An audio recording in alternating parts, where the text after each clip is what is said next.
आजको यस कार्यक्रमका सभा अध्यक्षज्यू, दबुमा बस्नुहुने महिला सङ्घ र पार्टीका आदरणीय कमरेडहरू, यहाँ उपस्थित दिदीबहिनी, साथीहरू र सम्पूर्ण यहाँ उपस्थित अग्रज किसान कार्यकर्ताहरूमा म हार्दिक न्यानो अभिवादन व्यक्त गर्छु पार्टीको तर्फबाट र मेरो आफ्नो तर्फबाट। र यहाँ केही कुराहरू उल्लेख भइसकेको छ, हामीले सुनिसकेका छौँ। अफ्रिकालीहरूको एउटा भनाइ छ, अफ्रिका महादेश त्यसरी नै साह्रै दबाइएको महादेश, अमेरिकी साम्राज्यवाद र अन्य साम्राज्यवादीहरूद्वारा सदियौंसम्म दबाइएको, उपनिवेश बनाइएको देश। त्यो देशका मानिसहरू के भन्दा रहेछन् भने, Until the lions have their own historians, histories of the hunt will glorify the hunter. अर्थात् जबसम्म तपाईसँग आफ्नै इतिहास लेख्ने मानिसहरू हुँदैनन्, तबसम्म शासकहरूले, तबसम्म अत्याचारीहरूले आफ्नै अत्याचार जायज, आफ्नै कुकर्म ठिक छ र पीडितहरूले पीडा पाउनु पनि ठिक छ र तिनीहरूको भाग्य नै त्यही हो भनेर त्यो ढङ्गमा इतिहास रचिने छ भनेर त्यो अर्थमा हामी बुझ्न सक्छौँ। त्यसकारण आज हामी यसरी फेरि पनि इतिहासलाई फर्केर हेरिरहेका छौँ। जो मानिस इतिहासलाई फर्केर हेर्दैन, उसले अगाडि कसरी बढ्ने भनेर पनि उसले भ्यू पाउँदैन। किन हामी यो कार्यक्रम आयोजना गर्छौँ? अब बाटो के हो त? हिजो कुन बाटो भएर हामी आयौँ, के कस्ता हामीले दुःखहरू बेहोर्यौँ, के कस्ता हामीले दमनहरू खप्यौँ र अब आउने बाटोमा के कस्ता पूर्व सजगताहरू, पूर्व सावधानीहरू, पूर्व सतर्कताहरू हामीले अपनाउनु पर्ने हुन्छ। त्यो ज्ञान, त्यो क्षमता, त्यो खुबी, त्यो तयारी, त्यो पूर्व तयारीका साथ अगाडि बढ्नुपर्छ भन्ने मन्थन गर्नको निम्ति यो पनि एक खालको तयारी हो। यो पनि एक खालको सिंहावलोकन हो। सिंह जङ्गलको राजा, ऊ अगाडि बढ्छ, फर्केर हेर्छ।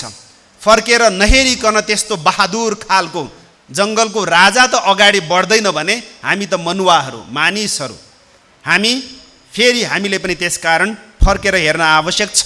र हिजोका हाम्रा शत्रुहरू को थिए त र आजका हाम्रा शत्रुहरू को हुन् त? हिजोका हाम्रा शत्रुहरूले आज कुन आवरण, कुन रूप, कुन रङ्ग, कुन ढङ्गमा तिनीहरू आइरहेका छन् त? चिन्नु परेन? चिन्नु पर्यो। त्यसकारण आज हामी हिजोका शत्रुहरूलाई, आज यहाँ यसरी बसिरहँदा हिजोका भनौँ पीडा खपेकाहरू, त्यो सङ्घर्षबाट अगाडि आएकाहरू, अग्रजहरू, उहाँहरूलाई यसरी बसिरहँदा पनि मलाई लाग्छ हिजोका ती अत्याचारीहरू, ती हिजो दानव रूपी हिजोका पञ्चेहरू, तिनीहरूको अनुहार झलझली आइरहेको, याद आइरहेको हुनुपर्छ। र याद मात्र गरेर पुग्दैन। अब तिनीहरूले कसरी हामीमाथि हमला गर्दैछन् त? अहिले पनि आज एउटा बिहान कार्यक्रममा निस्कन म बिचैमा जोड्छु। बिहान कार्यक्रममा हिँड्नलाई, भाद्र 9कै कार्यक्रममा हिँड्नलाई बाहिर निस्केको थिएँ। यसो देखेँ ग्राउन्ड लेभलमा कन्स्पिरेसी, अथवा भनौँ हाम्रो जमिन तहमा अहिले सरल भाषामा भनौँ अहिले ससाना षड्यन्त्रहरू कसरी हुँदा रहेछन् भन्ने यसो एउटा गाडी देखेँ। ओहो, षड्यन्त्र अहिलेको अर्थमा, अहिलेको सन्दर्भमा, अहिलेको परिवेशमा सायद षड्यन्त्र भनेको यही होला भनेर मनमा राख्दै म हिँडेँ। यसो हेर्छु त हाम्रै सङ्गठनका, यसो हेर्छु त हाम्रै महिला सङ्घका, यसो हेर्छु त हाम्रै शिक्षक सङ्घकाहरू गाडीमा बसेर कहाँ जान लागेका रहेछन् भने कुनै एउटा तीर्थमा, कुनै एउटा मन्दिरमा। आज भाद्र 9, हेर्नुहोस् त, षड्यन्त्रको तह सानो आकारमा हुनसक्छ, ठुलो आकारमा, राजनीतिक हुनसक्छ, सामाजिक हुनसक्छ। त्यसकारण ती षड्यन्त्रहरूबाट हामी जोगिन सक्यौँ, हामी बाटो अगाडि बढ्न सक्छौँ, पहिल्याउन सक्छौँ। होइन, यस्तै त हो नि भनेर हामी हिँड्यौँ भने त्यस्ता षड्यन्त्रका हामी शिकार बन्दै जानेछौँ अनि हाम्रो प्रगति, हाम्रो सङ्घर्षमा खिया लाग्नेछ। त्यसकारण सङ्घर्षमा त बारम्बार धार लगाउनु पर्ने हुन्छ। त्यतिकै हामी कहाँ पार्टी सदस्य, त्यतिकै हामी महिला सङ्घ, किसान सङ्घका सदस्य कहाँ बनिराख्न सक्छौँ त? हामी यो के धर्म मानिरहेका छौँ? होइन। भनेपछि हाम्रो चेतनाको स्तरलाई अभिवृद्धि गर्दै जानुपर्ने हुन्छ। हाम्रो क्रान्तिकारी धार हामीले त्यसलाई तीखो धारिलो बनाउँदै लानुपर्ने हुन्छ। त्यसकारण पनि त्यस अर्थमा पनि यस्ता खालका जमघट, यस्ता खालका अन्तर्क्रिया, छलफल, गोष्ठी कार्यक्रमहरू हामीले बेला मौकामा, ठाउँ ठाउँमा र विभिन्न आकार प्रकारमा हामीले गर्दै जानुपर्ने हुन्छ। यो पनि यहाँहरू समक्ष मैले विनम्रतापूर्वक अनुरोध गरेँ। र आज म अलिकति फरक ढङ्गमा यो भाद्र 9लाई हेर्ने कोसिस गर्छु। 35 वर्ष भयो। अब एकचोटि सबैले मनमनै सोचौँ, उत्तर दिइराख्नु परेन। 45 साल भनेको ठ्याक्कै आजबाट 35 वर्ष भयो। केही दिन बढ्यो होला, त्यो अर्कै कुरा हो। भाद्र 9 45 सालमा जन्मेको एउटा शिशु आज 35 वर्षको भइसक्यो, होइन त? अब सबैले एकचोटि मनमा राखौँ, हिजो भाद्र 9मा जन्मेकाहरू आज हाम्रो सङ्गठनमा छन् कि छैनन्? कतिजना छन्? कसरी छन्? के गर्दैछन्? हिजो एउटा पुस्ताले लड्यो, भिड्यो, सङ्घर्ष गर्यो, हामीले जित्यौँ। र त्यही सेरोफेरोमा, त्यही समय क्रममा जन्मेका, हुर्केका, बढेकाहरूलाई हामीले सङ्गठित गरिरहेका छौँ कि छैनौँ? सचेत बनाइरहेका छौँ कि छैनौँ? र हाम्रो अभियानले निरन्तर ल्याइरहेका छौँ कि छैनौँ? अब हाम्रा आमाहरूलाई मेरो प्रश्न हो, हाम्रा बुबाहरूलाई, हाम्रा काकाहरूलाई, हाम्रा काकीहरूलाई, हाम्रा दाईहरूलाई, हाम्रो दिदीहरूलाई मेरो प्रश्न यो छ। र मेरो यो प्रश्न सँगसँगै जवाफ पनि छ। मेरो निवेदन यही नै छ, सोचौँ। र हाम्रो सङ्घर्ष एउटा पुस्ताले गरेर पुग्दैन। यो सङ्घर्षले निरन्तरता पाउनुपर्छ, अगाडि बढ्नुपर्छ, तब मात्र नेपाली देश र जनताको हित हुनेछ। अन्यथा कस्ताहरूको हातमा यो देश जाँदैछ भन्ने कुरा त हामीले देख्दैछौँ, भोग्दैछौँ। त्यसकारण यो खतरा अझै पनि कायम छ। यो खतराबाट मुक्त हुनको निम्ति पनि हामीले हाम्रो सङ्घर्षको भावनालाई, सङ्घर्षको तौर तरिका, रूपरेखा, ढाँचा त्यो अलिकति फरक हुँदै जान सक्छ। र तर हामीले लड्ने, सङ्घर्ष गर्ने त्यो भावनालाई जीवित राख्न आवश्यक छ, अगाडि बढाउन आवश्यक छ। त्यसैको निम्ति पनि यसरी हामीले छलफलहरू चलाउन आवश्यक छ। र अब त्यसै गरी वर्षकै एउटा अर्को म प्रसङ्ग उठाउँछु। आजभन्दा 35 वर्षमा, 45 सालमा त्यो काण्ड हुँदा त्यतिखेर हाम्रो पार्टी अध्यक्षज्यूको उमेर कति थियो होला? मुस्किलले 47 या 48 वर्ष। र अब अरू अभियुक्त बनाइएकाहरू, जेल कोचिएकाहरू, भूमिगत हुनु परेकाहरू, प्रवास जीवन बेहोर्न बाध्य भएकाहरूको सबैको आयु, सरदर आयु यदि निकाल्ने हो भने मेरो विचारमा 30 या 35, मुस्किलले 35। हेर्नुहोस् त, अब एकचोटि मनमा राखौँ, हिसाब गरौँ, किताब राखौँ। 35 वर्षका त्यतिखेरका जवानहरूले कसरी लडे? पञ्चायती व्यवस्थालाई घुँडा टेकाएर छाड्यो कि छाडेन? कानुनी सङ्घर्ष लड्यो, नम्बर 1। र पत्रकारिताको क्षेत्रबाट लड्यो, नम्बर 2। जेलभित्र लड्यो, समाजमा लड्यो, प्रवासमा लड्यो। र ती सबैमा हामी एक हिसाबले अगाडि बढ्यौँ, पञ्चायतले घुँडा टेक्न बाध्य भयो। हेर्नुहोस् त। र अर्को म भन्छु, मलाई लाग्छ त्यतिखेर पञ्चायती व्यवस्था, म यदि रङ होइन भने म सच्याउँछु पछि, यदि रङ रहेछु भने पञ्चायती व्यवस्था त्यतिखेर डराएको एउटा कारण नेमकिपाको उमेर देखेर पनि हुनुपर्छ। भर्खर स्थापना भएको 15 वर्ष, 31 सालमा स्थापना भयो, 45 सालमा डरायो। पञ्चायत यति डरायो, यति डरायो, यसलाई नसिद्ध्याइ भएन भन्ने ऊ निष्कर्षमा पुग्यो। एउटा कुरा नेमकिपाको उमेर अनि नेमकिपाको लिडरसिप, है, नेतृत्व र कार्यकर्ताहरूको उमेर देखेर पनि डरायो।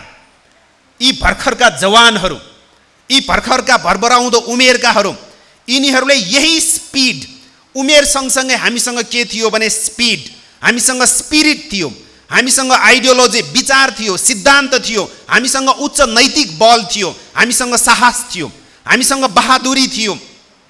र त्यो देखेर, त्यो सन्दर्भ, त्यो समय क्रमको म कुरा गर्दैछु। त्यो हिसाब किताब गर्दा रन्थनिएको हुनुपर्छ पञ्चायती शासकहरू, दरबार तर्सेको हुनुपर्छ।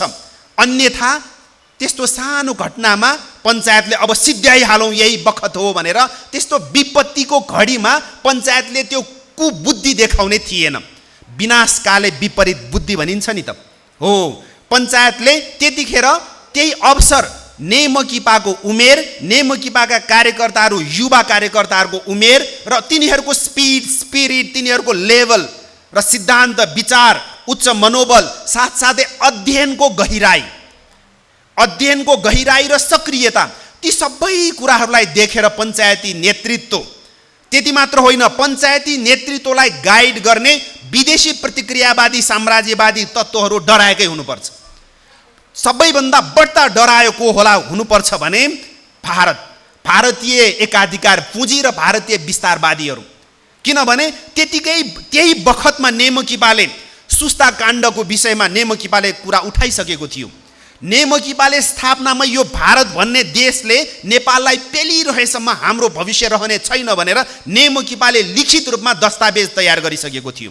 साथसाथै त्यतिखेर नै उताको सोभियत सामाजिक साम्राज्यवाद, त्यसको पनि नेमकिपाले खण्डन, विरोध वैचारिक रूपमा, सैद्धान्तिक रूपमा कसैले हिम्मतै नगर्दा बोल्न त्यतिखेर सोभियत समाजवाद, त्यतिखेरको सोभियत सत्ताको विरोध गर्ने कोसँग तागत थियो?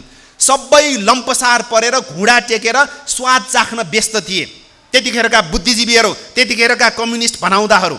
सोभियत सङ्घ भनेपछि त्यति पछि लागिरहेको अवस्थामा नेमकिपाले होइन, यसको पतन हुन्छ भनेर नेमकिपाले लिखित रूपमा दस्तावेज तयार गरेको थियो। हेर्नुहोस् त, नेमकिपाको एउटा भनौँ विश्व दृष्टिकोण, त्यसबाट पनि संसारका प्रतिक्रियावादीहरू डराएको हुनुपर्छ। त्यसकारण नेमकिपालाई षड्यन्त्र, नेमकिपालाई सिद्ध्याउनु पर्छ भन्ने निष्कर्षमा टुङ्गोमा पुग्नुको पछाडि कारण यही पो हो कि भन्ने यो एङ्गलबाट पनि हामीले अध्ययनलाई अगाडि बढाउन सक्छौँ।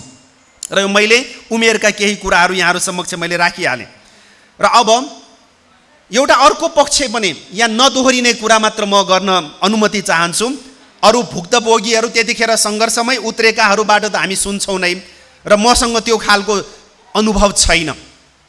र अर्को एउटा मेरो विचारमा पञ्चायतका थिङ्क ट्याङ्कहरू है, त्यसो भन्नाले दरबारका सल्लाहकारहरू, दरबारका नवरत्नहरू, तिनीहरूले एकदमै गहन रूपमा भक्तपुर नेमकिपालाई अध्ययन गरिरहेको थियो, हेरिरहेको थियो, जाँचबुझ गरिरहेको थियो, तहकिकात गरिरहेको थियो अथवा अनुसन्धान गरिरहेको थियो।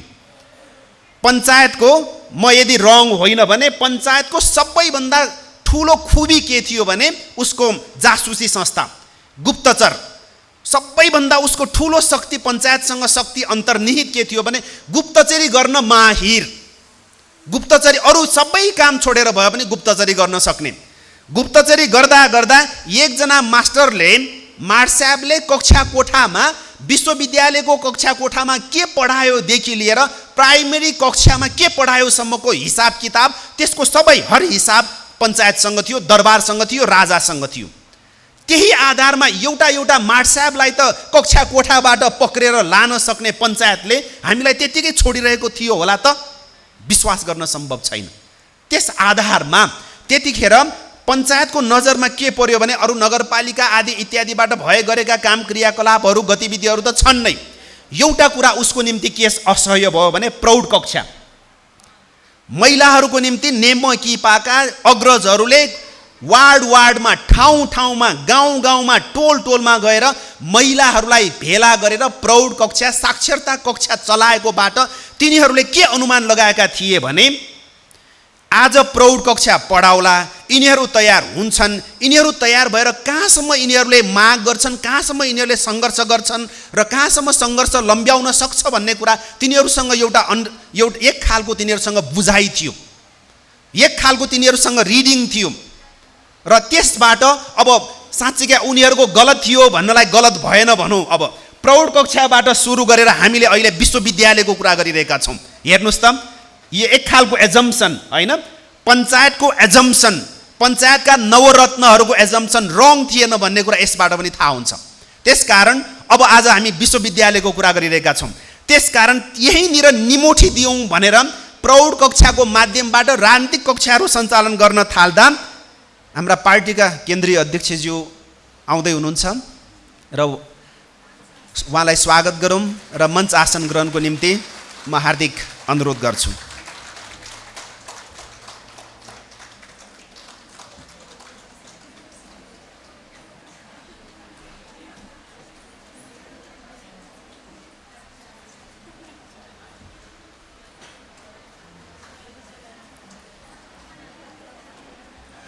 पार्टी अध्यक्षज्यूप्रति सम्मान व्यक्त गर्दै मेरो आफ्नो भनाइ अगाडि बढाउने म कोसिस गर्छु। यसरी पञ्चायत कालमा हाम्रो पार्टीका अग्रजहरूले जसरी महिलाहरूको क्षेत्रमा प्रौढ कक्षा, साक्षरता कक्षा र राजनीतिक कक्षा, बिस्तारै राजनीतिक कक्षाको जुन बीजारोपण अथवा भनौँ सुरुवात जसरी गर्यो, त्यसको आधारमा पनि पञ्चायतले त्यसलाई अन्य अर्थमा लिइदियो, खतराको रूपमा लियो भन्ने कुरा अहिले हामी बुझ्न सक्छौँ। त्यसकारण त्यो पनि एउटा सङ्घर्षको क्रममा त्यो पनि एउटा घटना थियो भन्न हामी सक्छौँ र त्यो कोणबाट पनि हामीले नियाल्यौँ, हेऱ्यौँ भने मलाई जहाँसम्म लाग्छ हामी अझ थप बुझ्न सक्छौँ यस विषयमा।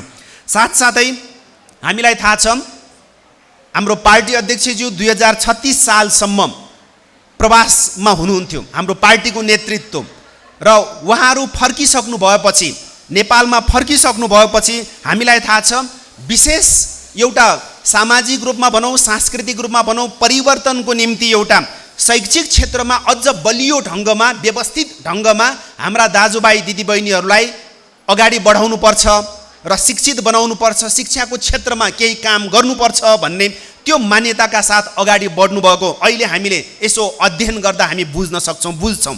र त्यतिखेर विभिन्न विद्यालयहरू स्थापना हुन थालेको, अझै पनि अर्को चरणमा पुगेर विद्यालयहरू स्थापना हुन थालेको र साथसाथै शैक्षिक गतिविधिहरूलाई अझ अगाडि बढाएको र त्यो सँगसँगै राजनीतिक गतिविधिहरू पनि अगाडि बढेको हामी देख्छौँ। र त्यस आधारमा पनि र हामीले त सुन्यौँ अब 36 सालपछि भक्तपुरमा विशेष गरेर अब चिट चोरेर पास नगर्ने, अब शैक्षिक गुणस्तरको वृद्धिमा एकदम तल्लो तहदेखि नै ध्यान दिने आदि इत्यादि स्कुलहरू स्थापना गर्ने, शैक्षिक गुणस्तरको यो एक खालको भनौँ बन्दोबस्त गर्ने, ती कुराहरू शैक्षिक गतिविधिहरू चलाउनु पनि मेरो विचारमा त्यतिखेर पञ्चायती व्यवस्थाको निम्ति यिनीहरूले शैक्षिक रूपमा अगाडि बढ्नुको अर्थ अब राजनीतिक चेतना झनै अगाडि बढ्छ, राजनीतिक आन्दोलन अगाडि बढ्नेछ, त्यसकारण पञ्चायतको निम्ति अलिकति कठिन, अलिकति अप्ठ्यारो झन् बढ्नेछ भनेर तिनीहरूले बुझेकै हुनुपर्छ। त्यस आधारमा पनि नेमकिपाले गर्न खोज्यो सेवा, नेमकिपाले गर्न खोज्यो व्यापक जनतालाई एक हिसाबले भनौँ शैक्षिक रूपमा सचेत बनाउने, शिक्षित बनाउने, एउटा राम्रो समाज निर्माण गर्ने काम नेमकिपाले अगाडि बढायो। तर त्यही कुरा प्रतिक्रियावादीहरू, दुष्टहरू तिनीहरूलाई असह्य भयो। त्यसकारण नेमकिपामाथि किन षड्यन्त्र भयो होला त भन्ने कुराहरू, ती कुराहरू गर्दा हिजोका ती पृष्ठभूमिहरू, हिजोका ती हाम्रा गतिविधिहरू, राजनीतिक गतिविधिको पाटो त छ नै, त्यो बाहेक पनि अन्य विभिन्न गतिविधिहरू हेर्दा यी कुराहरू सम्झन आवश्यक छ भन्ने लाग्दछ। र त्यसकारण हिजोका ती गतिविधिहरू पनि अब त्यसको नेतृत्व गर्ने, त्यसको अगुवाई गर्ने पुस्ता पनि हामीसँग हुनुहुन्छ र उहाँहरूका ती अनुभवहरू पनि हामीले पढ्दै आइरहेका छौँ, हाम्रा पत्र पत्रिकाहरूमा, पुस्तकहरूमा, पुस्तिकाहरूमा आउँदैछन्। ती सम्पूर्णको पनि अध्ययन गर्दै अगाडि बढौँ। आज म यहाँहरू समक्ष यति अनुरोध गरेर र यहाँबाट बिदा हुने अनुमति चाहन्छु। हस्, धन्यवाद।